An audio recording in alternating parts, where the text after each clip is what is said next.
We're talking about Kansas City Current versus Gotham FC.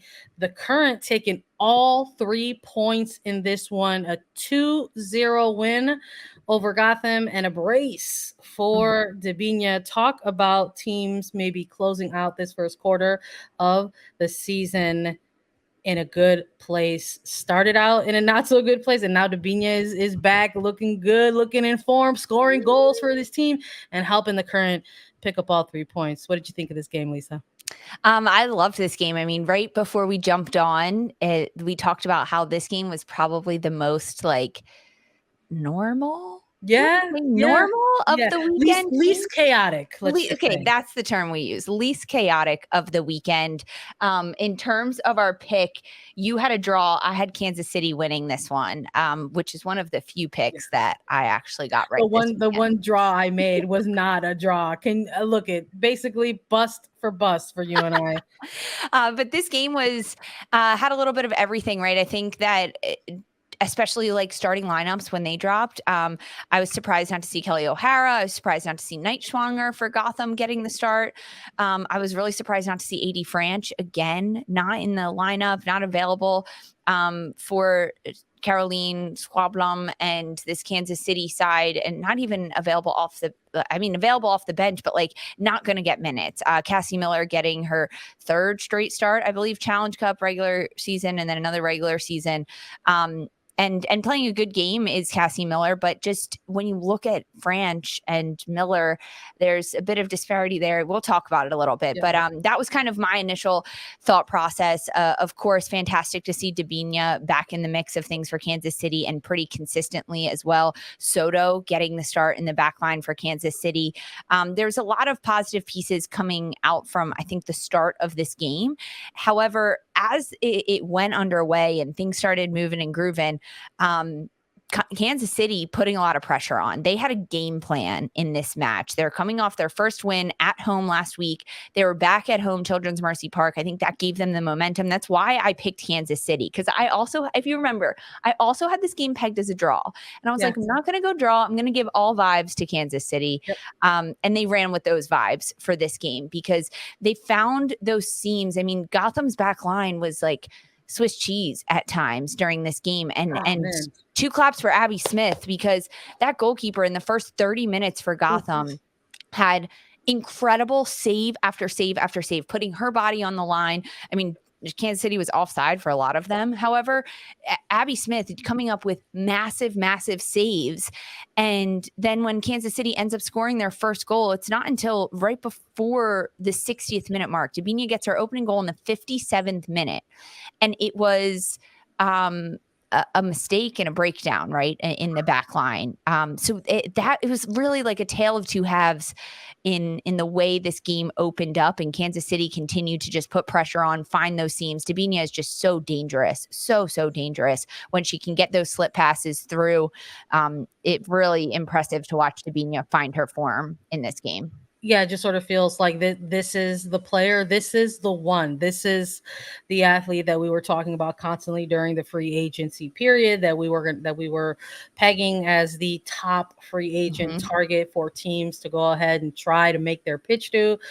Ends up being Kansas City, the winner, in that kind of free agency sweepstakes. But I think when we're talking about teams who are, finishing this sort of first quarter of the season in a better way that they started it, Kansas City is absolutely one of those teams that I think you're circling. Yeah. And not only are you looking at it in terms of overall results, like across their competitions, because if we're looking at that Challenge Cup match that they also had, perhaps that was the catalyst to kind of get things going for them. They got a win there, and now they have 2 consecutive wins, coming out of this other last 2 weeks for the regular season. And not only that, Debinha has been a key factor in those games to get those results. So I think you're looking at it in a number of ways. I think you also maybe include extended minutes and consecutive starts for Vanessa DiBernardo in that mix as well. Another one of those sort of big 3 targets that they went out to kind of bulk up their midfield and sort of see how she's also integrating in the team as well. But I'm with you. I think maybe that first half, maybe it almost feels even though maybe it wasn't based on the first half numbers, but maybe on target, I think it was like 3 on target for Kansas City versus 2 on target for New Jersey. And I think maybe if you narrow the lens and attempts on target, that perhaps it feels more even, but it definitely felt like more of a goalkeeper's battle in that first half than maybe it did in that second half. But I liked what we saw from Cassie Miller and from Abby Smith throughout stretches of this game. But curious, I guess maybe the word for Kansas City. We haven't seen a start for Adi French with this team since I guess we're looking at the Matt Potter days of this season, which was very short. It was 3 games long. And we haven't seen French get a start with the team since then. So it's going to be interesting to sort of keep an eye on that, because this is a player that is, also in the running for a national team spot, in terms of the World Cup that's in front of us, just a couple of months ahead of us. And I think for players who are, trying to utilize his time as like final points of evaluation, they want to try to get out there and get it into the mix. But if you're for club, you're trying to find the right ideal starting 11, in the early phases of the season for your team. Exactly. I think it's important to kind of touch at it from the U.S. women's national team perspective and French. And I like how you put it very diplomatically, like she's in the running. But like if you and I were making the roster today, we would have French on our roster, right? As one of the 3 goalkeepers, Alyssa Nair, Casey Murphy, Adi French. She's been in the camp. She's been called in. But now it's very interesting that she's not playing with Kansas City. And what does that mean? And there's a lot of things that could be happening behind the scenes, right? Maybe she's got a tiny little knock that doesn't take her out of the game, but they're just going to save her a little bit. Maybe they want to get Cassie Miller more minutes because she's gelling well with the team. And France has had those conversations with Lacko. We don't know what's going on behind those closed doors, but it is very peculiar that she's not getting time in any of these games. And does make you wonder a little bit. Well, not to take away from Cassie Miller's performance, because I mean this is a player in my opinion who could be a starting goalkeeper. She got a shutout and 2 goals. Got a shutout, and she's getting those starts right now for Kansas City. I mean, this is the maybe people forget there are short memories, when it comes to professional sports. But Cassie Miller is the same goalkeeper who had to slot in for Alyssa Nair with Chicago Red Stars, and that is the goalkeeper that sort of carried the team on her back all the way through to a championship final. And so this is someone who's not unfamiliar with taking on that responsibility of being a starting goalkeeper. So to see her pick up another clean sheet, I think just sort of will perhaps continue to see Miller in this role moving forward. And the Gotham side of things, though, again, like the tale of 2 halves, I think I thought we saw some good stuff in the defensive shape really early on in that first half. And then I get, is it just a Debinha factor that we're looking at here that just makes you fall to shambles? Yeah, I think Debinha definitely asks a lot of questions of opposition's back lines because of her movement off the ball. So what she's able to do is she'll float between center back shoulders. It's Jean and Krieger for Gotham as the center backs tonight in this match. And Debinha really floats between them. So as center backs, you have to constantly not only keep your eye on her, but talking about where she is and what she's going to do. But she can also drop back really, really deep into the midfield because she is so comfortable on the ball in tight spaces. So now Jean and Krieger are passing her off to Ali Long in front of her, or even Zerboni, who's floating to that side.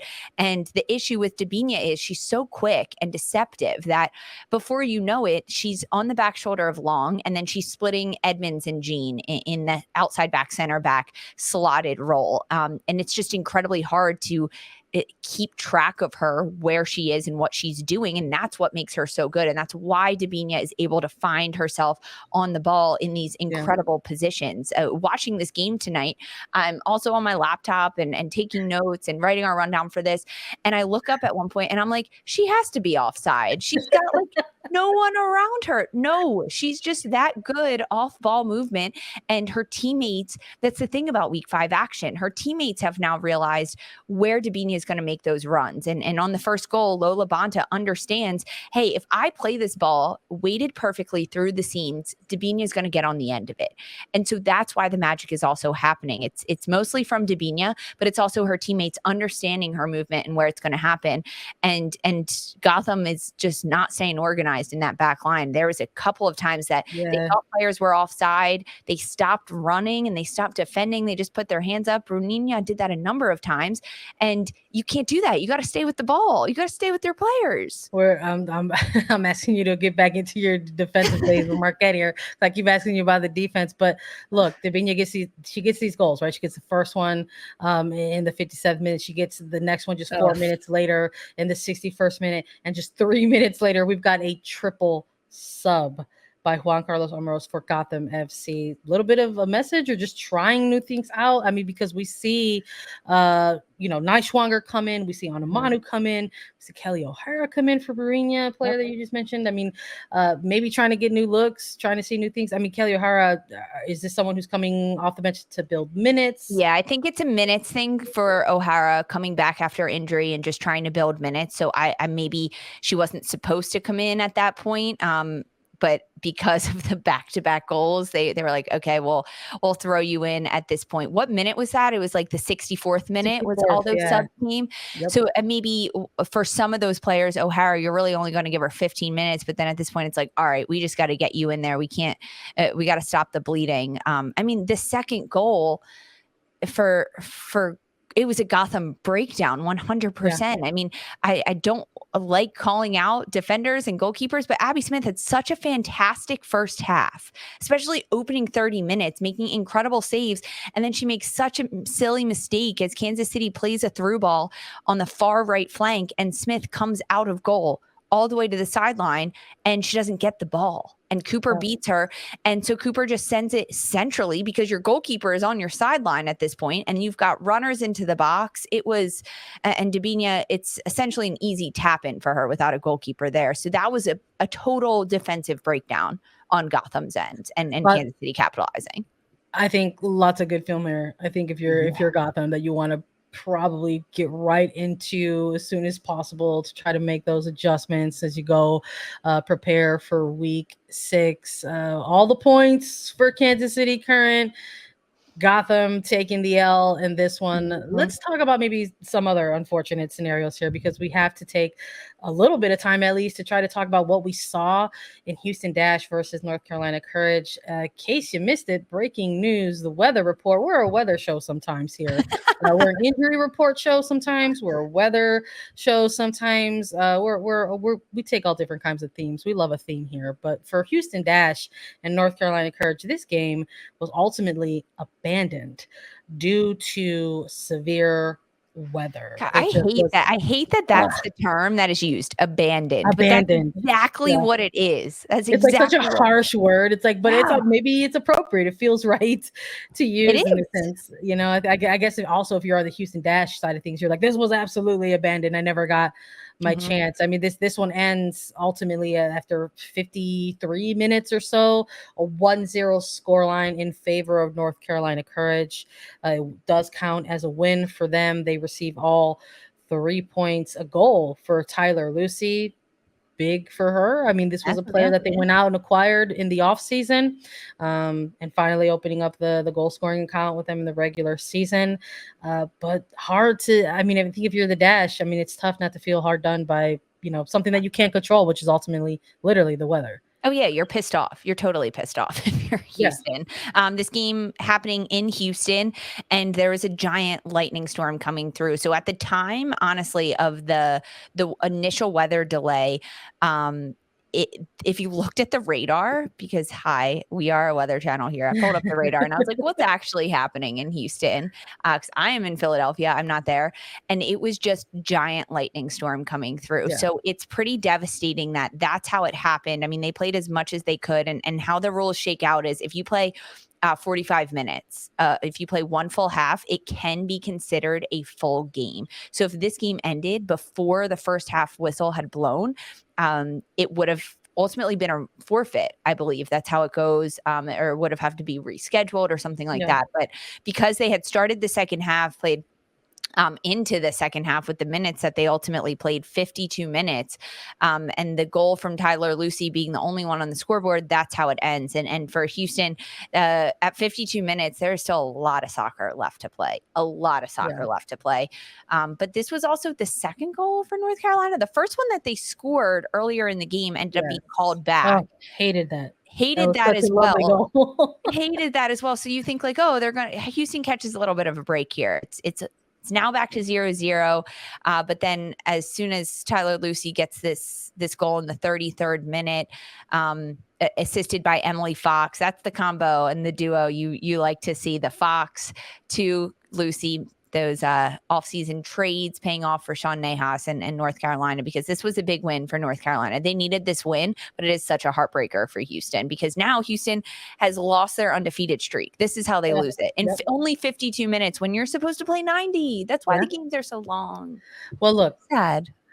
Let's have fun with it. Let's play a little bit of a what if at this point. If this game goes 90, do you think Houston gets one back or gets the win? I don't. I know. I don't think so either. The way that North Carolina was playing, they looked good. North Carolina looked really good. You and I both picked Houston to win this game as well. Just so you're aware. Just so everyone's aware. Just so everyone knows. We're actually putting ourselves on blast here. Yeah. I'm over here giving us a redo in terms of the what if. No, and I don't think so. North Carolina was looking pretty good. They were. I mean, I think even if just looking at like just sort of the numbers in this game and in the directions in which it was going, even just looking at the number of like passes, like 390 compared to 210 from Houston, they just were not seeing the ball in this game. So it's curious to think about, but they called it, and it's maybe good to sort of have on record, because the last time this happened in the league was a very long time ago. Maybe people forget about that. It's not the first time that a game unfortunately has been affected or impacted by weather, but we'll get the chance to take a look and see and pay attention to the weather around the rest of the games, because I have a feeling that things like rain doesn't, it's not going to go away when we're taking a look at summer storms. We're taking a look at the stretch of the season that will go through the summer, but we'll see. We don't have too much to talk about for Houston and North Carolina, unfortunately, because there was only 52 minutes of play.